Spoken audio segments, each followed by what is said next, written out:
Hi everyone, I am doing my PRO over the Athlete Fear Avoidance questionnaire. And I really like this one just because it's stated in the development and validation of the Athletic Fear Avoidance questionnaire done by that Journal of Athletic Training. I really, really liked how they said this. They said the fear avoidance model was developed in an attempt to explain the process between which pain experience and pain behavior becomes actually like separated from the pain sensation itself. And I see this a lot in my clinic with my athletes, and so I actually implemented this PRO to two different individuals just because I was curious with populations and age and experience the difference between the two. So, my first patient was a jiu-jitsu athlete. He is 25 years old, so he's a little bit older. He's not in school anymore, but he had a ACL injury and he was looking to compete that next week.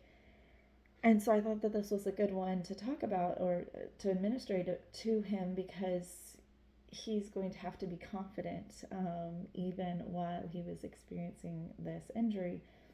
I knew that he'd be able to compete physically because it was not a severe injury to his ACL.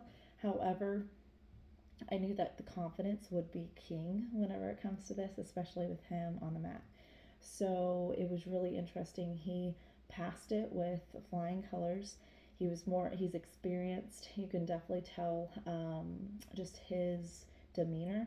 I think that this could be considered a pro and a con of this questionnaire because the questionnaire is definitely, if you have a more confident individual and a more, I don't want to say emotionally confident, but emotionally sound and confident athlete, this isn't going to be an issue, but that's the purpose of it, right? So it's almost a pro. It's identifying those populations that are going to be good. And then I actually implemented it to a patient of mine who's a cross country runner. She's experiencing low back pain, and it would hit her around mile 1. And with a cross country athlete, she's going to have to do a 5K, so she still had 2 more miles left in each race.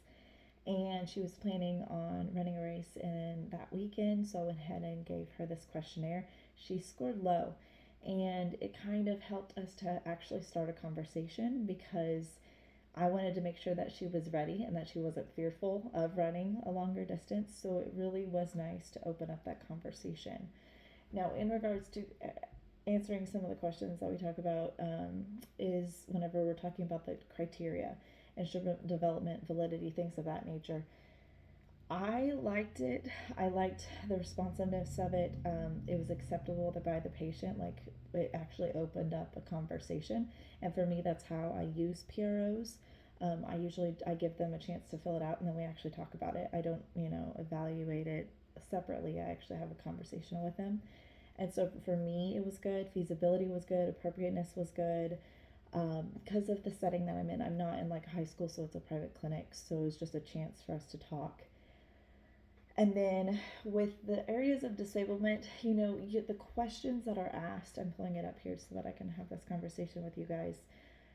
It's, making sure that they knew the understanding of their injury. So, like helping with that emotional support and that physical element of understanding what's going on in their body.